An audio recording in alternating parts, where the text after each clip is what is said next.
Hi dear friends, welcome to Chalk Board Stories. ഇന്നത്തെ chapter എന്ന് പറയുന്നത് 7ാം ക്ലാസ്സിലെ 6ാമത്തെ ചാപ്റ്റർ ആണ് സോഷ്യൽ സയൻസിലെ ഇന്ത്യൻ ഉപഭൂഖണ്ഡം എന്നുള്ളത്. ഇതിന്റെ എക്സ്പാൻഷൻ ആയിട്ടുള്ള ക്ലാസ് ആണ് ഏതിൽ നമ്മുടെ 9ാം ക്ലാസ്സിലെ ചാപ്റ്റേഴ്സ് വരുന്നത്. ഓരോന്ന് ഇന്ത്യൻ ഉപഭൂഖണ്ഡവുമായി ബന്ധപ്പെട്ടുള്ള നമുക്ക് അതിന്റെ ക്ലാസിഫിക്കേഷൻസ് എല്ലാം ഞാൻ ഓൾറെഡി ക്ലാസ് ചെയ്തിട്ടുണ്ട്. ഞാൻ അതിന്റെ ലിങ്ക് എന്ത് ചെയ്യുക ഡിസ്ക്രിപ്ഷൻ ബോക്സിൽ കൊടുത്തിരിക്കാം. അപ്പൊ നിങ്ങൾ ചെയ്യേണ്ടതെന്ന് പറഞ്ഞാൽ ഈ 7ാം ക്ലാസ്സിൽ ഈ ഒരു ചാപ്റ്റർ പഠിച്ചിട്ട് നിങ്ങൾ 9ാം ക്ലാസ്സിൽ ഒരു 5 ചാപ്റ്റേഴ്സ് ഉണ്ട്. 5 ചാപ്റ്ററും വൃത്തിയായിട്ടൊന്ന് പഠിച്ചു. ഇന്ത്യൻ ജോഗ്രഫി എന്ന് പറയുന്ന ഒരു സെക്ഷൻ നിങ്ങൾക്ക് അത്യാവശ്യം നോർമലി ക്വസ്റ്റ്യൻസ് ചോദിക്കുന്ന എല്ലാ സെക്ഷൻസും അതിൽ കവർ ആകും. അതേപോലെ തന്നെ അതുമായിട്ട് ബന്ധപ്പെട്ട് ചോദിച്ചിരിക്കുന്ന ക്വസ്റ്റ്യൻസുമായിട്ട് ഞാനൊരു മോക്ക് ടെസ്റ്റും ചെയ്ത് വെച്ചിട്ടുണ്ട്. അതിന്റെ ലിങ്കും കൂടി ഞാൻ കൊടുത്തിരിക്കാം. അപ്പൊ എന്ത് ചെയ്യുക, നിങ്ങൾ അങ്ങനെ കണക്ട് ചെയ്ത് പഠിക്കുക. അപ്പൊ ഇത്രയും ടോപ്പിക്, അതായത് ഇന്ത്യൻ ഉപഭൂഖണ്ഡം നമുക്കറിയാം. അതിനെ ഉത്തര പർവ്വത മേഖലയെന്നും ഉത്തര മഹാസമതലം എന്നും ഉപദ്വീപീയ പീഠഭൂമി, മരുഭൂമി, അതേപോലെ തീരപ്രദേശം, ഇങ്ങനെയൊക്കെ ക്ലാസിഫൈ ചെയ്തിട്ടുണ്ട്. അതെല്ലാം നമ്മുടെ 9ാം ക്ലാസ്സിലെ ചാപ്റ്ററിൽ വ്യക്തമായിട്ട് പറയുന്നുണ്ട്. അതും കൂടി ആകുമ്പോഴേക്കും ഇന്ത്യൻ ജോഗ്രഫി നിങ്ങൾക്ക് ഏകദേശം സെറ്റ് ആയിട്ട് വരും.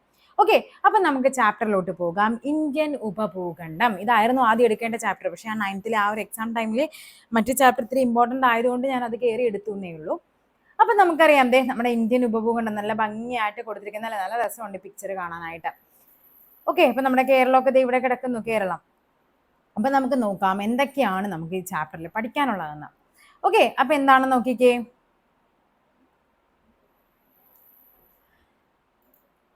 വിശാലമായ കരയുടെ ഭാഗങ്ങളെ കരയുടെ കഷ്ണങ്ങൾ എന്നർത്ഥത്തിൽ ഭൂഖണ്ഡങ്ങൾ അഥവാ വൻകരകൾ എന്ന് വിളിക്കുന്നു. വ്യത്യസ്ത ഭൂപ്രകൃതി വിഭാഗങ്ങളെ ഉൾക്കൊള്ളുന്ന കരയുടെ വലിയൊരു കരഭാഗമാണ് ഭൂഖണ്ഡം എന്ന് പറയുന്നത്. ഓക്കെ, അതേപോലെ തന്നെ എന്താണ് ഉയരമേറിയ പർവ്വതങ്ങൾ, വിശാലമായ സമതലങ്ങൾ, എന്താണ് വിസ്താരമായ മരുഭൂമികൾ, പീഠഭൂമികൾ മുതലായ പല ഭൂരൂപങ്ങളും നമുക്ക് ഭൂഖണ്ഡത്തിൽ കാണാനായിട്ട് സാധിക്കും. അപ്പൊ ഇതാണ് നമ്മുടെ ഭൂഖണ്ഡങ്ങൾ, സമുദ്രവും കൊടുത്തിരിക്കുകയാണ്. അപ്പൊ നമുക്ക് അറിയാം ഏതൊക്കെയാണ്. വടക്കേ അമേരിക്കയുണ്ട്, തെക്കേ അമേരിക്കയുണ്ട്, ആഫ്രിക്ക, യൂറോപ്പ്, ഏഷ്യ, ഓസ്ട്രേലിയ. 1 2 3 4 5 6 7 ഭൂഖണ്ഡങ്ങൾ. അന്റാർട്ടിക്ക, അങ്ങനെ 7 ഭൂഖണ്ഡങ്ങളും. അതേപോലെ പസഫിക് ഓഷ്യൻ ഉണ്ട്, അറ്റ്ലാന്റിക് ഓഷ്യൻ ഉണ്ട്, ആർട്ടിക് ഓഷ്യൻ, അതേപോലെ ഇന്ത്യൻ മഹാസമുദ്രം, പസഫിക് ഇവിടെയും പറയുന്നത്. അതിങ്ങനെ ഗ്ലോബിനെ നമ്മൾ നിവർത്തി വെച്ചിരിക്കുന്ന പിക്ചർ ആയതുകൊണ്ടാണ്. അപ്പൊ ഇത്രയുമാണ് നമുക്ക് പഠിക്കാനുള്ളത്. ഇതാണ് നമ്മുടെ ഭൂഖണ്ഡങ്ങളും പ്രധാനപ്പെട്ട നമ്മുടെ 7 ഭൂഖണ്ഡങ്ങളും അതേപോലെ തന്നെ നമ്മുടെ മഹാസമുദ്രങ്ങൾ എന്ന് പറയുന്നത്. ഓക്കെ, അപ്പൊ നോക്കാം ഉപഭൂഖണ്ഡം എന്ന് പറയുന്നത് എന്താന്ന് നോക്കാം. ഭൂഖണ്ഡങ്ങളിലേതുപോലെ തന്നെ വൈവിധ്യമാർന്ന ഭൂപ്രകൃതി വിഭാഗങ്ങളും കാലാവസ്ഥയുമുള്ള വിശാല ഭൂഖണ്ഡ ഭാഗങ്ങളെയാണ് ഉപഭൂഖണ്ഡം അഥവാ സബ് കോണ്ടിനെന്റ് എന്ന് പറയുന്നത്. പാമീർ പീഠഭൂമിയാണ് ഏഷ്യ ഉപഭൂഖണ്ഡത്തിന്റെ തെക്ക് ഭാഗത്തെ ഇതര ഭാഗങ്ങളിൽ നിന്നും ഭൂമിശാസ്ത്രപരമായി വേറിട്ട് നിർത്തുന്നത്. അപ്പൊ ഏതാണ് പാമീർ പീഠഭൂമി? ലോകത്തിന്റെ മേൽക്കൂര എന്ന് വിശേഷിപ്പിക്കപ്പെടുന്ന പാമീർ പീഠഭൂമി ചോദിക്കുന്ന ക്വസ്റ്റ്യൻ ആണ്. ലോകത്തിന്റെ മേൽക്കൂര എന്നറിയപ്പെടുന്നതാണ് പാമീർ പീഠഭൂമി. അതിൽ നിങ്ങൾ ഇനി പഠിക്കേണ്ടത് ഈ പേരുകളാണ്: ടിയാൻഷാൻ, കാരക്കോറം, കുൻലൂൺ, ഹിന്ദുക്കുഷ് എന്നീ പർവ്വതനിരകളുടെ സംഗമസ്ഥാനമാണ് പാമീർ പീഠഭൂമി. അപ്പൊ ഏതൊക്കെയാണ്? ടിയാൻഷാൻ ഉണ്ട്, കാരക്കോറം, കുൻലൂൺ, ഹിന്ദുക്കുഷ്. ഈ 4 പർവ്വതങ്ങളുടെ സംഗമസ്ഥാനമാണ് പാമീർ പീഠഭൂമി. അതിന്റെ പിക്ചർ ഉണ്ട് ഇവിടെ, കാണിച്ചു തരാം. കണ്ടോ എന്തൊക്കെയാണ്? കണ്ടോ, ടിയാൻഷാൻ, ഇവിടുന്ന് ഹിന്ദുക്കുഷ്, അതേപോലെ കുൻലൂൺ, അതേപോലെ ഇവിടെ ഏതാണ് നമ്മുടെ കാരക്കോറം. ഈ 4 എണ്ണത്തിന്റെ സംഗമ സ്ഥാനമാണ് ഈ പറയുന്ന പാമീർ പീഠഭൂമി എന്ന് പറയുന്നത്. അപ്പൊ പാമീർ പീഠഭൂമിയാണ് ലോകത്തിന്റെ മേൽക്കൂര എന്നറിയപ്പെടുന്നത്. ഉന്നതമായ പർവ്വത ശിഖരങ്ങൾ, വിശാലമായ സമതലങ്ങൾ, മരുഭൂമി പ്രദേശങ്ങൾ, കാഠിന്യമേറിയ ശിലകളാൽ നിർമ്മിതമായ പീഠഭൂമി പ്രദേശങ്ങൾ, തീരസമതലങ്ങൾ, ദ്വീപുകൾ ഇവയൊക്കെ ഉൾപ്പെടുന്നതാണ് ഇന്ത്യൻ ഉപഭൂഖണ്ഡത്തിന്റെ ഭൂപ്രകൃതി. ഇതാണ് ഞാൻ പറഞ്ഞത് 9ാം ക്ലാസ്സിൽ നമ്മുടെ 5 ചാപ്റ്റേഴ്സ് എന്ന് പറയുന്നത്. ഇന്ത്യൻ ഉപഭൂഖണ്ഡത്തിന്റെ വടക്കേ അതിർത്തിയിൽ ഹിമാലയ പർവ്വതവും കിഴക്കേ അതിർത്തിയിൽ അരക്കൻ പർവ്വതവും നിരകളും പടിഞ്ഞാറേ അതിർത്തിയിൽ ഹിന്ദുക്കുഷ് പർവ്വതനിരയും സ്ഥിതി ചെയ്യുന്നു. അപ്പൊ ഇന്ത്യൻ ഉപഭൂഖണ്ഡമാണ് പറയുന്നത്. വടക്കേ അതിർത്തിയിൽ എന്തുണ്ട്? ഹിമാലയമുണ്ട്. അതേപോലെ കിഴക്കേ അതിർത്തിയിൽ എന്തുണ്ട്? ആരക്കൻ പർവ്വതനിരയുണ്ട്. പടിഞ്ഞാറേ അതിർത്തിയിൽ എന്തുണ്ട്? ഹിന്ദുക്കുഷ് പർവ്വതനിരയുണ്ട്. ഇന്ത്യൻ ഉപഭൂഖണ്ഡത്തിന്റെ തെക്കേ അതിർത്തി എന്താണ്? ഇന്ത്യൻ മഹാസമുദ്രമാണ്. ഇതാണ് ഈ പറയുന്ന ഇന്ത്യൻ ഉപഭൂഖണ്ഡം എന്ന് പറയുന്നത്. കണ്ടോ, ഇവിടെയാണ് ഈ പറയുന്ന നമ്മൾ നേരത്തെ പറഞ്ഞ എന്താണ്? പാമീർ പീഠഭൂമിയുണ്ട്. അതേപോലെ ഇത് കണ്ട അരക്കൻ പർവ്വതം എന്തുണ്ട്? ഇത് ഇവിടെ കാണുന്ന അരക്കൻ പർവ്വതം. അതേപോലെ ഇവിടെ എന്താണ്? ഇവിടെ ഓഷ്യൻ ആണ് അല്ലേ. ഇനി ഇന്ത്യൻ ഓഷ്യനുമായിട്ട് ബന്ധപ്പെട്ട് നമുക്കറിയാം ഇവിടെ എന്തുണ്ട്? അറബിക്കടലാണ്. ഇവിടെ എന്താണ്? ബംഗാൾ ഓഷ്യൻ ആണ്. ഇനി എന്താണ് നമുക്ക് നോക്കാം. ഓക്കെ, അപ്പൊ അതിർത്തികളാണ് പറയുന്നത്. ഇന്ത്യൻ ഉപഭൂഖണ്ഡത്തിന്റെ അതിർത്തി ഏതൊക്കെയാണ്? ഹിമാലയ പർവ്വതം, കിഴക്കേ അതിർത്തിയിൽ അരക്കൻ പർവ്വത, പടിഞ്ഞാറ് അതിർത്തിയിൽ ഹിന്ദുക്കുഷ് പർവ്വതനിര, അതേപോലെ തെക്കേ അതിർത്തി എന്ന് പറയുന്നത് ഇന്ത്യൻ മഹാസമുദ്രം. 4 അതിർത്തിയാണ് പറയുന്നത്. ഒരു രാജ്യത്തിന്റെ പേരിൽ അറിയപ്പെടുന്ന ഏക സമുദ്രമാണ് ഇന്ത്യൻ ഓഷ്യൻ എന്നറിയപ്പെടുന്നത്. ഒരു രാജ്യത്തിന്റെ പേരിൽ പാകിസ്ഥാനിൽ ഹിന്ദുക്കുഷ് പർവ്വതനിര, ഇന്ത്യ, നേപ്പാൾ, ഭൂട്ടാൻ എന്നീ രാജ്യങ്ങളിലായി ഹിമാലയ പർവ്വതനിര എന്നിവയാണ് ഇന്ത്യ ഉപഭൂഖണ്ഡത്തിന്റെ വടക്ക് ഭാഗത്തുള്ള പർവ്വതനിരയാണ് പറയുന്നത്. ലോകത്തിലെ ഉയരമേറിയ മിക്ക കൊടുമുടികളും എവിടെയാണ്? ഈ പർവ്വത മേഖലയിലാണുള്ളത്. ഹിമാലയ പർവ്വതനിരകൾക്ക് തെക്ക് ഭാഗത്ത് വിശാലമായ സമതല പ്രദേശമാണുള്ളത്. സിന്ധു, ഗംഗ, ബ്രഹ്മപുത്ര എന്നീ നദികൾ വഹിച്ചു കൊണ്ടുവന്ന എക്കൽ നിക്ഷേപങ്ങളാണ് അതിവിശാലമായ ഈ സമതലം. ഇനി ഉത്തരമഹാസമതലം എന്ന് വിശേഷിപ്പിക്കപ്പെടുന്ന ഈ സമതല പ്രദേശങ്ങൾ ഉപഭൂഖണ്ഡത്തിന്റെ കിഴക്ക് മുതൽ പടിഞ്ഞാറ് വരെ വ്യാപിച്ചു കിടക്കുന്നു. ഉത്തരമഹാസമതലം എന്ന് പറയുന്ന ഉത്തര പർവ്വത മേഖല എന്ന് പറയുന്ന ഒരു ചാപ്റ്റർ ഉണ്ട്. ഉത്തരമഹാസമതലം എന്നൊരു ചാപ്റ്റർ നമുക്ക് പഠിക്കാനുണ്ട്. ഓക്കെ, അപ്പൊ അതിൽ നമ്മൾ വ്യക്തമായിട്ട് പറയുന്നുണ്ട്. അതായത് ഈ പറയുന്ന ഉത്തര പർവ്വത മേഖലയെ കാരക്കോറം, ലഡാക്ക്, സസ്കർ അങ്ങനെ ക്ലാസിഫിക്കേഷൻ ഉണ്ട്. അതേപോലെ തന്നെ ഹിമാലയം എന്നും അതേപോലെ തന്നെ ഏതാണ് പൂർവാചൽ എന്നും ഒക്കെ ക്ലാസിഫൈ ചെയ്തിട്ടുള്ളതൊക്കെ നമ്മൾ ആ ചാപ്റ്ററിൽ ഡീറ്റെയിൽ ആയിട്ട് പറയുന്നുണ്ട്. ഉത്തരേന്ത്യ സമതലങ്ങളുടെ സവിശേഷതയാണ് പറയുന്നത്. ഫലപുഷ്ടമായ മണ്ണാണ്, നിരപ്പായ ഭൂപ്രദേശം, നദികളാൽ ജലസമൃദ്ധമാണ്, ജനനിബിഡമാണ്. ഉത്തരമഹാസമതലത്തിന് തെക്ക് ഭാഗം എന്താണ്? പീഠഭൂമി. അടുത്ത പറയുകയാണ്. ഉത്തര പർവ്വത മേഖല പറഞ്ഞു, ഉത്തരമഹാസമതലം പറഞ്ഞു. നെക്സ്റ്റ് പറയുകയാണ് എന്താ? ഇങ്ങനെ വന്നു കഴിഞ്ഞാൽ നമുക്കറിയാം ഇവിടെ ഇന്ത്യ ആണ് എങ്കിൽ ഇതാണ് ഈ പറയുന്ന ഉത്തര പർവ്വത മേഖല. അതിവിടെയായിട്ടാണ് ഉത്തര മഹാസമതലം വരുന്നത്. ഇങ്ങനെയാണ് എന്ത് വരുന്നത്? ഉപദ്വീപീയ പീഠഭൂമി വരുന്നത്. ഉണ്ടോ? എന്താണ്? ഏകദേശം 150 മുതൽ 600 മീറ്റർ വരെ ഉയരമുള്ളതായി കണക്കാക്കുന്നു. ഏറെക്കുറെ ത്രികോണാകൃതിയിലുള്ള ഈ ഭൂഭാഗത്തിന് ഉപദ്വീപീയ പീഠഭൂമി എന്നാണ് പേര് നൽകിയിരിക്കുന്നത്. ഇന്ത്യൻ ഉപഭൂഖണ്ഡവുമായി ബന്ധപ്പെട്ട് കണ്ട ഇതാണ് ഇന്ത്യൻ ഉപഭൂഖണ്ഡം. ഏകദേശം ഇതിങ്ങനെ ഒരു ട്രയാങ്കിൾ ഷേപ്പിലാണ് ഇതിങ്ങനെ കാണപ്പെടുന്നത്. അതുകൊണ്ടാണ് ഇതിന് ഇന്ത്യ ത്രികോണാകൃതിയിലാണ് ഇത്. അതേപോലെ ഇത് ഇവിടെയാണ് നമ്മുടെ ഡെക്കാൻ പീഠഭൂമി വരുന്നത്. കറക്റ്റ് ത്രികോണാകൃതിയിലാണ് ഡെക്കാൻ പീഠഭൂമി. ചോദിക്കാറുണ്ട് ത്രികോണാകൃതിയിൽ കാണപ്പെടുന്ന പീഠഭൂമി, ഏറ്റവും വലിയ പീഠഭൂമി എന്നൊക്കെ പറഞ്ഞ് ചോദിക്കാറുണ്ട്. അതൊക്കെ ഡെക്കാൻ പീഠഭൂമിയാണ്. കണ്ടോ, ഇതാണ് നമ്മുടെ ഉത്തര മഹാസമതലം വരുന്നത്. ഇവിടെയാണ് മരുഭൂമി പ്രദേശം വരുന്നത്. ഇവിടെയാണ് തീരസമതലങ്ങൾ വരുന്നത്. ഉപദ്വീപീയ പീഠഭൂമിയുടെ വടക്കു പടിഞ്ഞാറായി ഇന്ത്യയിലും പാകിസ്ഥാനുമായി വ്യാപിച്ചു കിടക്കുന്ന പ്രദേശമാണ് ധാർ മരുഭൂമി. വളരെ വിരളമായി മാത്രം മഴ ലഭിക്കുന്ന ഈ പ്രദേശത്ത് കള്ളിമുൾച്ചെടികളും കുറ്റിച്ചെടികളുമാണ് സ്വാഭാവിക സസ്യജാലങ്ങൾ. ഇന്ത്യൻ ഉപഭൂഖണ്ഡത്തിന് ദൈർഘ്യമേറിയ തീരപ്രദേശമാണുള്ളത്. മാലിദ്വീപ്, ശ്രീലങ്ക എന്നീ ദ്വീപ് രാഷ്ട്രങ്ങളും ലക്ഷദ്വീപ്, ആൻഡമാൻ, നിക്കോബാർ തുടങ്ങിയ ചെറിയ ദ്വീപ സമൂഹങ്ങളും ഇന്ത്യൻ ഉപഭൂഖണ്ഡത്തിന്റെ ഭാഗമായിട്ടുണ്ട്. ഓക്കെ, ഇനി അവിടുത്തെ കാലാവസ്ഥയെ പറ്റി പറയുകയാണ്. കാലാവസ്ഥയിൽ പ്രാദേശിക വൈവിധ്യങ്ങൾ നിലനിൽക്കുമ്പോഴും ഇന്ത്യൻ ഉപഭൂഖണ്ഡത്തിന്റെ കാലാവസ്ഥ പൊതുവെ മൺസൂൺ കാലാവസ്ഥ എന്നറിയപ്പെടുന്നു. ഋതുക്കൾ എന്നർത്ഥം വരുന്ന മൗസീം എന്ന അറബ് പദത്തിൽ നിന്നാണ് മൺസൂൺ എന്ന വാക്കുരൂപം കൊണ്ടത്.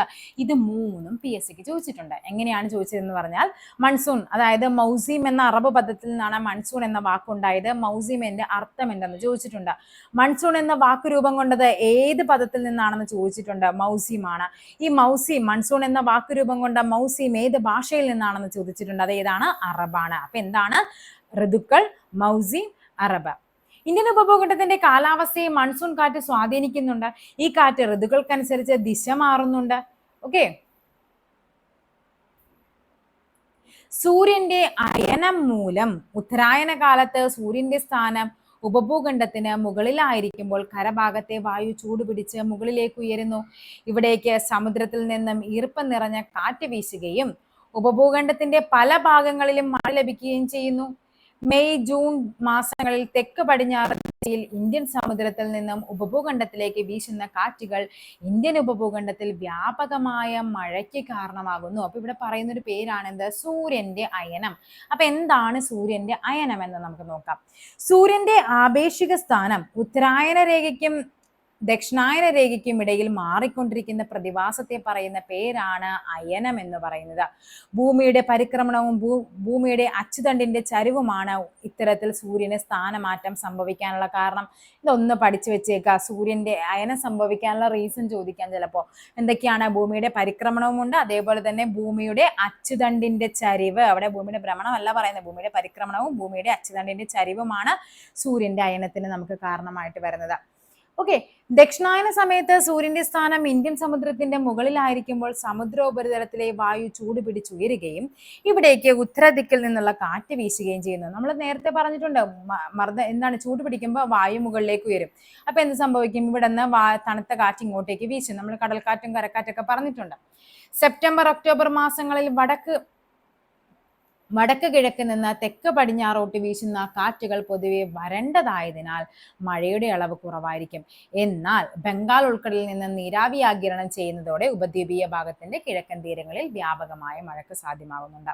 അപ്പൊ ഇവിടെ പറയുന്നത് നോക്കാം. കാലാവസ്ഥയെ സ്വാധീനിക്കുന്ന ഘടകങ്ങളാണ്. ഒരു പ്രദേശത്ത് മഴ ലഭിക്കണം, അല്ലെങ്കിൽ ചൂടാണ്, അല്ലെങ്കിൽ തണുപ്പാണ്, എന്തൊക്കെയായിരിക്കാം അവിടുത്തെ കാലാവസ്ഥ, അവിടുത്തെ ക്ലൈമറ്റിനെ എഫക്ട് ചെയ്യുന്ന ഫാക്ടേഴ്സ് എന്ന് പറയുന്നത് അക്ഷാംശ സ്ഥാനം, സമുദ്രനിരപ്പിൽ നിന്നുള്ള ഉയരം, ഭൂപ്രകൃതി, സമുദ്രത്തിന്റെ സാമീപ്യം, കാറ്റ്. അല്ലെ, നമുക്കറിയാം സമുദ്രനിരപ്പിൽ നിന്ന് ഉയരം കൂടുന്നതോറും നമുക്ക് തണുപ്പ്, നല്ല മലമ്പ്രദേശങ്ങളിലേക്ക് പോകുമ്പോൾ നമുക്ക് തണുപ്പ് അനുഭവപ്പെടും. സമുദ്രത്തിന്റെ സാമീപ്യം, നമ്മൾ കടലിലേക്ക് അടുത്ത് താമസിക്കുന്നത്, അതേപോലെ ഭൂപ്രകൃതി, അക്ഷാംശം, ഇതെല്ലാം എന്ത് ചെയ്യുന്നുണ്ട്? ഒരു പ്രദേശത്തിന്റെ കാലാവസ്ഥയെ വളരെയധികം സ്വാധീനം ചെയ്യുന്നുണ്ട്. പ്രധാന അക്ഷാംശ രേഖയായ ഉത്തരായന രേഖയ്ക്ക് ഇരുവശവും വ്യത്യസ്ത കാലാവസ്ഥയാണ് അനുഭവപ്പെടുന്നത്. ഉത്തരായന രേഖയ്ക്ക് വടക്ക് ഭാഗത്ത് മിതോഷ്ണ കാലാവസ്ഥയും, അപ്പൊ നോക്കാം നമുക്ക്. ഉത്തരായന രേഖയ്ക്ക് വടക്ക് ഭാഗത്ത് മിതോഷ്ണ കാലാവസ്ഥയും തെക്ക് ഭാഗത്ത് ഉഷ്ണ കാലാവസ്ഥയുമാണ് അനുഭവപ്പെടുന്നത്. ഉഷ്ണമേഖലയിൽ ശൈത്യകാലത്തും ഉഷ്ണകാലത്തും അനുഭവപ്പെടുന്ന താപനിലയിലെ അന്തരം പൊതുവെ മിതമായിരിക്കും. എന്നാൽ മിതോഷ്ണ മേഖലയിൽ ശൈത്യകാലത്തെയും ഉഷ്ണകാലത്തെയും താപനിലയിലെ അന്തരം പൊതുവെ കൂടുതലായിരിക്കും. അപ്പൊ ഈ പറയുന്ന ഉത്തരായന രേഖയ്ക്ക് ഇരുവശമുള്ള കാലാവസ്ഥയുടെ വ്യത്യാസമാണ് പറയുന്നത്. അപ്പൊ ഉഷ്ണമേഖലയിലാണെങ്കിൽ എന്താണ്? ശൈത്യകാലത്തും ഉഷ്ണകാലത്തും അനുഭവപ്പെടുന്ന വലിയ വ്യത്യാസം ഉണ്ടാവില്ല. പക്ഷേ മിതോഷ്ണ മേഖലയിൽ എന്ത് സംഭവിക്കുന്നുണ്ട്? ശൈത്യകാലത്ത് ഭയങ്കര തണുപ്പും ചൂടുകാലത്ത് ഭയങ്കര ചൂടുമായിരിക്കും. നെക്സ്റ്റ് നോക്കാം നമുക്ക്. കാലാവസ്ഥയെ സ്വാധീനിക്കുന്ന മറ്റൊരു പ്രധാന ഘടകമാണ് ഭൂപ്രകൃതി. ഈർപ്പവാഹിയായ കാറ്റിന്റെ ദിശയ്ക്ക് അഭിമുഖമായി നിൽക്കുന്ന പർവ്വതങ്ങൾ കാറ്റിനെ തടഞ്ഞു നിർത്തി മഴ പെയ്യിക്കുന്നുണ്ട്. ഓക്കെ, സഹ്യപർവ്വത നിരകളുടെ പടിഞ്ഞാറേ ചെരിവായ കേരളത്തിൽ ധാരാളം മഴ ലഭിക്കുമ്പോൾ ഈ മലനിരകളുടെ കിഴക്കൻ ചെരിവായ തമിഴ്നാട്ടിൽ മഴ വളരെ കുറവായതിനുള്ള കാരണമാണ് ഈ പറയുന്നത്. അതാണ് മഴനിഴൽ പ്രദേശങ്ങൾ, റെയിൻ ഷാഡോ റീജിയൻ. നമ്മൾ പറയുന്നത് കേരളത്തിലെ മഴനിഴൽ പ്രദേശമാണ് ചിന്നാർ എന്ന. എന്നാൽ മഴ കുറവായ ഇത്തരം പ്രദേശങ്ങൾ അറിയപ്പെടുന്ന എന്ത് പേരിലാണ്? മഴനിഴൽ പ്രദേശങ്ങൾ, റെയിൻ ഷാഡോ റീജിയൻ. അതായത് സംഭവം ഇത്രയേ ഉള്ളൂ. നമുക്ക് എന്താണ്? ഇവിടെ നിന്ന് ഇവിടെ നിന്ന് ഇങ്ങനെ നമുക്ക് കാറ്റ് വീശി ഇവിടെ എന്താണ്? മേഘം ഉണ്ടാകും. ഈ സ്വാഭാവികമായിട്ടും ഈ പറയുന്ന മല എന്ത് ചെയ്യുന്നുണ്ട്? ഇതിനെ തടഞ്ഞങ്ങ് നിർത്തും. തടഞ്ഞു നിർത്തുമ്പോൾ ഇവിടെ മാത്രം മഴ ലഭിക്കും. ഇങ്ങോട്ടേക്ക് ഈ ഒരു തണുത്ത കാറ്റോ മേഘങ്ങളോ ഒന്നും വരാണ്ടാവുമ്പോഴേക്കും ഇവിടെ എന്ത് സംഭവിക്കില്ല? മഴ പൊതുവെ ഉണ്ടാകില്ല എന്ന് പറയുന്നത്. ഓക്കെ, അത്തരം പ്രദേശങ്ങളെ പറയുന്ന പേരാണ് എന്ത്? മഴനിഴൽ പ്രദേശം. എന്നാൽ പർവ്വത നിരകൾക്ക് സമാന്തരമായി ഈർപ്പവാഹിയായ കാറ്റ് വീശുന്നിടങ്ങളിൽ തടസ്സങ്ങളില്ലാത്തതിനാൽ കാറ്റ് മഴ പെയ്യിക്കാതെ കടന്നു പോകുന്നുണ്ട്. ഓക്കെ, രാജസ്ഥാനിലെ അരാവല്ലി മലനിരകൾ, നമ്മൾ ആരവല്ലി എന്ന് പഠിക്കുന്ന പുതിയ ടെക്സ്റ്റ് എല്ലായിടത്തും അരാവലിയാണ് കേട്ടോ. പ്രദേശം മരുഭൂമിയുമായി മാറിയതിന് പിന്നിലെ കാരണവും ഇതാണ്. കാരണം നമുക്കറിയാം ഈ പറയുന്ന രാജസ്ഥാൻ എന്നൊക്കെ പറയുമ്പോൾ നമുക്ക് ഈ ഒരു സൈഡിലായിട്ടാണ് അല്ലേ വരുന്നത്. ഇപ്പൊ ഇങ്ങനെ വരുന്നത് ഇവിടെയാണ് രാജസ്ഥാനൊക്കെ വരുന്നത്. പക്ഷെ അവിടെയും എന്താണ്? മഴ കുറവാണ്. എന്തായിരിക്കും കാരണം? അത് പർവ്വതനിരയ്ക്ക് സമാന്തരമായിട്ട് പോകുമ്പോൾ കാറ്റ് അങ്ങ് വീശി അങ്ങ് പോകും. അവിടെ തടഞ്ഞു നിർത്താനായിട്ട് ഒന്നുമില്ല, അതങ്ങ് വീശി അങ്ങ് പോകും. സമുദ്രത്തോട് ചേർന്ന് കിടക്കുന്ന പ്രദേശങ്ങൾ ആർദ്ര കാലാവസ്ഥയും സമുദ്രത്തിൽ നിന്നും ഏറെ അകലം സ്ഥിതി ചെയ്യുന്ന പ്രദേശങ്ങൾ താരതമ്യേന വരണ്ട കാലാവസ്ഥയും അനുഭവപ്പെടുന്നുണ്ട്. ഓക്കെ, കാറ്റിന്റെ ദിശയും അതിലെ ജലാംശത്തിന്റെ അളവും കാലാവസ്ഥയെ സ്വാധീനിക്കുന്നുണ്ട്. നെക്സ്റ്റ് അവിടുത്തെ എന്താണ് പറയുന്നത്? ജസ്റ്റ് കൃഷികളെ പറ്റിയാണ് പറയുന്നത്. നമുക്കിവിടെയാണ്. ഓക്കെ, ഓരോ പ്രദേശത്തെയും ഭൂപ്രകൃതി, കാലാവസ്ഥ എന്നിവയ്ക്ക് അനുസൃതമായാണ് അതാതിടങ്ങളിലെ ജനങ്ങളുടെ കൃഷി, പാർപ്പിടം, വസ്ത്രധാരണം, ആചാരം, ആഘോഷങ്ങൾ തുടങ്ങിയവയെല്ലാം ക്രമപ്പെടുത്തിയിട്ടുള്ളത്. ഇന്ത്യയിൽ ഭൂരിപക്ഷം ജനങ്ങളും കാർഷിക വൃത്തിയിൽ ഏർപ്പെട്ടിരിക്കുന്നവരായതിനാൽ മഴയുടെ വിതരണത്തിൽ ഉണ്ടാകുന്ന ഏറ്റക്കുറച്ചിലുകൾ ജനജീവിതത്തെ ഗണ്യമായി സ്വാധീനിക്കുന്നുണ്ട്. അല്ലെ, ഉയർന്ന മഴ ലഭിക്കുന്ന പ്രദേശങ്ങളിൽ വ്യാപകമായി കൃഷി നടക്കുമ്പോൾ ജലദൗർലഭ്യത്താൽ പല ഭാഗങ്ങളും കൃഷിക്ക് അനുയോജ്യമല്ലാതായും മാറുന്നുണ്ട്. മഴയുടെ ഏറ്റക്കുറച്ചിലുകൾക്കനുസരിച്ച് കൃഷി ചെയ്യുന്ന വിളകളും വ്യത്യാസപ്പെട്ടിരിക്കുന്നു. ഉയർന്ന മഴ ലഭിക്കുന്ന പ്രദേശങ്ങളിൽ നെല്ലും, മിതമായി മഴ ലഭിക്കുന്ന പ്രദേശങ്ങളിൽ ഗോതമ്പുമാണ് പ്രധാന വിളകൾ. ഇനി മഴ തീരെ കുറഞ്ഞ പ്രദേശങ്ങളിൽ പയറുവർഗ്ഗങ്ങളും പരുക്കൻ ധാന്യങ്ങളും കൃഷി ചെയ്യുന്നു. നെക്സ്റ്റ് ആണ് നെല്ല്, ഗോതമ്പ്, തണ്ണിമത്തം പഠിക്കുവാണ്. നമ്മൾ പഠിച്ചിട്ടുണ്ട് ഇത് എന്താണ് ഖാരിഫ്, റാബി, സെയ്ദ് വിളകൾ എന്നുള്ളത്. അതിന്റെ ജസ്റ്റ് ഒരു ഇൻട്രൊഡക്ഷൻ ആണ് പറയുന്നത്. നെല്ല് എന്താണ്, ആവശ്യത്തിന് ധാരാളം ജലം വേണം. ജൂൺ മാസത്തിൽ വിതയ്ക്കും, സെപ്റ്റംബറിൽ വിളവെടുക്കും. ഗോതമ്പ് നമ്മുടെ റാബിയാണ്, മിതമായ അളവിൽ ജലം ആവശ്യമാണ്. ഒക്ടോബറിൽ വിത്ത് വിതയ്ക്കും, മാർച്ചിൽ വിളവെടുക്കും. ഈ കാലഘട്ടം പഠിച്ചു വെക്കണം. June to September, October to March, April June എന്താണ് വിരളമായി മഴ ലഭിക്കുന്ന പ്രദേശങ്ങളിൽ ജലസേചന സൗകര്യം ആവശ്യമായി വരുന്ന സ്ഥലങ്ങളിലാണ് ഈ പറയുന്ന പഴവർഗ്ഗങ്ങളൊക്കെ മെയിനായിട്ട് കൃഷി ചെയ്യുന്നത്. ഓരോ വിളയും വിതയ്ക്കുന്നതിനും വിളവെടുക്കുന്നതിനും നിശ്ചിത കാലയളവുണ്ട്. ഈ കാലങ്ങളിലെ കാർഷിക കാലങ്ങൾ എന്ന് പറയുന്നു. ഇന്ത്യയിൽ 3 കാർഷിക കാലങ്ങളാണുള്ളത്. ഏതൊക്കെയാണ്? ഖാരിഫ്, റാബി, സെയ്ദ്. അപ്പൊ ഇവയെ അറിയപ്പെടുന്നത് എന്താണ്? കാർഷിക കാലങ്ങൾ. തെക്കു പടിഞ്ഞാറൻ മൺസൂണിനോട് ചേർന്ന് വരുന്ന ഖാരിഫ് കാലത്ത് ഊഷ്മാവും ജലവും കൂടുതൽ ആവശ്യമായ എന്തൊക്കെയാണ് ഖാരിഫ് വിളകൾ? അപ്പൊ പഠിച്ചു വെക്കുക. നെല്ല്, പരുത്തി, ചണം, ചോളം, ബജ്ര, തുവര എന്നിവ കൃഷി ചെയ്യുന്നു. അപ്പൊ ഇവയ്ക്ക് എന്താണ്? ഖാരിഫ് വിളകൾക്ക് ഉദാഹരണമാണ് നെല്ല്, പരുത്തി, ചണം, ചോളം, ബജ്ര, തുവര. നെല്ല്, പരുത്തി, ചണം, ചോളം, ബജ്ര, തുവര എന്നിവ ഖാരിഫ് വിളയ്ക്ക് ഉദാഹരണമാണ്. ഒക്ടോബർ ടു നവംബർ മാസങ്ങളിൽ ശൈത്യകാലത്തിന്റെ വരവോടെ ആരംഭിക്കുന്ന റാബി കാലം. റാബി പറയുകയാണ്. എന്തൊക്കെയാണ് റാബി വിളകള്? ഗോതമ്പ്, പയറുവർഗ്ഗങ്ങൾ, കടുക് മുതലായവയാണ് റാബി. ഫെബ്രുവരി മാസത്തോടെ റാബി കാലം അവസാനിക്കുന്നുണ്ട്. നമ്മളിവിടെ പറഞ്ഞത് ഒക്ടോബർ ടു മാർച്ച് ആണ്. അത് തന്നെയാണ് ഇവിടെ പറയുന്നത് ഏകദേശം. റാബി വിളവെടുപ്പിന് ശേഷം ആരംഭിക്കുന്ന ദൈർഘ്യം കുറഞ്ഞ വേനൽക്കാല കാർഷിക കാലമാണ് എന്ത്? സെയ്ദ് എന്നറിയപ്പെടുന്നത്. തണ്ണിമത്തൻ, വെള്ളരി, പച്ചക്കറികൾ, കാലിത്തീറ്റ വിളകൾ തുടങ്ങിയവ ഈ സമയത്ത് ജലസേചനം ലഭ്യമായ പ്രദേശങ്ങളിൽ കൃഷി ചെയ്യുന്നുണ്ട്. അപ്പൊ ഏതൊക്കെയാണ് നമ്മൾ പറഞ്ഞത്? ഖാരിഫ്, റാബി, സെയ്ദ്. ഇവയെ അറിയപ്പെടുന്ന പേരെന്താണ്? കാർഷിക കാലങ്ങൾ എന്നുള്ളതാണ്. ഇനി നമുക്കറിയാം ഈ പറയുന്ന ഭക്ഷ്യവിളകൾ എന്ന് പറയുന്നത് നമുക്ക് പ്രധാനപ്പെട്ട വിളകളെ നമുക്ക് ക്ലാസിഫൈ ചെയ്തിട്ടുണ്ട്. അതിൽ ഒന്നാമത്തതാണ് ഭക്ഷ്യവിളകൾ. എന്താണ്? ഭക്ഷ്യവിളകളെ ധാന്യങ്ങളെന്നും പയർവർഗ്ഗങ്ങളെന്നും രണ്ടായിട്ട് തരംതിരിച്ചിട്ടുണ്ട്. അപ്പൊ ഭക്ഷ്യവിളകളുടെ ക്ലാസിഫിക്കേഷൻ ആണ്. അതായത് നമ്മുടെ ഇന്ത്യയിൽ കൃഷി ചെയ്യുന്ന വിളകളെയാണ് ഭക്ഷ്യവിളകള്, നാണ്യവിളകള്, കണ്ട നാരുവിളകള്, എണ്ണക്കുരുക്കൾ എന്നൊക്കെ ക്ലാസിഫൈ ചെയ്തിരിക്കുന്നത്. അതിലെ ആദ്യത്തെ ഭക്ഷ്യവിളകൾ എന്തൊക്കെയാണ്? ധാന്യങ്ങളും പയർവർഗ്ഗങ്ങളും. എന്തൊക്കെയാണ്? നെല്ല്, ഗോതമ്പ് എന്നിവയും പരുക്കൻ ധാന്യങ്ങളായ ബജ്ര, ചോളം, റാഗി തുടങ്ങിയവയും എന്ത് ചെയ്യുന്നുണ്ട്? ഇന്ത്യയിൽ നമ്മുടെ കൃഷി ചെയ്യുന്നുണ്ട്. പയറ്, തുവര എന്നിവയാണ് ഇന്ത്യയിൽ കൃഷി ചെയ്യുന്ന പ്രധാനപ്പെട്ട പയറുവർഗ്ഗങ്ങൾ. നെക്സ്റ്റ് ആണ് നാണ്യവിളകൾ. നാണ്യവിളകൾ എന്ന് പറയുമ്പോൾ എന്താണ്? നമുക്ക് കാശ് കിട്ടാൻ വേണ്ടി ചെയ്യുന്ന വാണിജ്യാടിസ്ഥാനത്തിൽ കൃഷി ചെയ്യുന്നതാണ്. എന്തൊക്കെയാണ്? കരിമ്പ്, പുകയില, പരുത്തി, ചണം, എണ്ണക്കുരുക്കൾ ഇവയൊക്കെ എന്താണ്? നാണ്യവിളകളാണ്. നെക്സ്റ്റ് പറയാണ് നാരുവിളകൾ. നാരുവിളകൾ എന്താന്ന് നോക്കിക്കേ. പരുത്തിയും ചണവുമാണ്. അപ്പൊ നാണ്യവിളകളുടെ ക്ലാസിഫിക്കേഷൻ ആണ് പറയുന്നത്. നാരുവിളകളും എണ്ണക്കുരുക്കളും. എന്തൊക്കെയാണ്? നാരുവിളകൾ എന്ന് പറയുമ്പോൾ പരുത്തിയും ചണവുമാണ് ഇന്ത്യയിലെ പ്രധാനപ്പെട്ട നാരുവിളകൾ. തുണിത്തരങ്ങൾ, ബാഗുകൾ എന്നിവയൊക്കെ നിർമ്മിക്കാനാണ് നമ്മൾ നാരുവിളകൾ ഉപയോഗിക്കുന്നത്. നെക്സ്റ്റ് എണ്ണക്കുരുക്കൾ. എന്തൊക്കെയാണ്? ഭക്ഷ്യ എണ്ണ ഉൽപ്പാദിപ്പിക്കുന്നതിനാണ് എണ്ണക്കുരുക്കൾ കൃഷി ചെയ്യുന്നത്. എന്തൊക്കെയാണ്? നിലക്കടല, കടുക് വർഗ്ഗങ്ങൾ, സോയാബീൻ, സൂര്യകാന്തി എന്നിവ ഇതിൽപ്പെടുന്നു. ഇവയ്ക്ക് പുറമെ തേയില, കാപ്പി, റബ്ബർ, സുഗന്ധദ്രവ്യങ്ങൾ, കിഴങ്ങുവർഗ്ഗങ്ങൾ മുതലായ മറ്റു കൃഷികളും ഇന്ത്യയിൽ കൃഷി ചെയ്യുന്നുണ്ട്. ഇവയിൽ പലതും എന്താണ്? തോട്ടവിളകളായിട്ടാണ് കൃഷി ചെയ്യുന്നത്. ഓക്കെ, ഇനി പറയാണ് ലോകത്തിന്റെ വിവിധ ഭാഗങ്ങളിൽ ഭൂഘടന, മണ്ണിന്റെ ഫലപുഷ്ടത, കാലാവസ്ഥ, ജലലഭ്യത, ജനസാന്ദ്രത, കൃഷിഭൂമിയുടെ വിസ്തൃതി, വിളയുടെ മൂല്യം, ലഭ്യമായ സാങ്കേതിക വിദ്യ തുടങ്ങിയവയുടെ അടിസ്ഥാനത്തിൽ വിവിധ കൃഷിരീതികൾ നിലനിൽക്കുന്നുണ്ട്. എന്തൊക്കെയാണ്? പ്രാകൃത ഉപജീവന കൃഷി, തീവ്ര ഉപജീവന കൃഷി, മിശ്ര കൃഷി, വിസ്തൃത വാണിജ്യ ധാന്യ കൃഷി, ക്ഷീരകൃഷി, തോട്ടവിള കൃഷി, പുഷ്പഫല കൃഷി തുടങ്ങിയവ ഇതിൽ ഉൾപ്പെടുന്നു. ഇന്ത്യയിലെ വിവിധ കൃഷി രീതികൾ എന്താണെന്ന് നമുക്ക് അടുത്ത അധ്യായത്തിൽ പഠിക്കാം. ഇതിൽ നിന്ന് ക്വസ്റ്റ്യൻ പരീക്ഷയ്ക്ക് ചോദിച്ചിട്ടുണ്ട്, PSCയുടെ ക്വസ്റ്റ്യൻസ് ആയിട്ട്. അപ്പൊ എന്ത് ചെയ്യുക? ഇത്രയുമാണ് ഇന്നത്തെ ചാപ്റ്റർ എന്ന് പറയുന്നത്. അപ്പൊ അടുത്തൊരു ചാപ്റ്ററുമായി വീണ്ടും കാണാം. താങ്ക്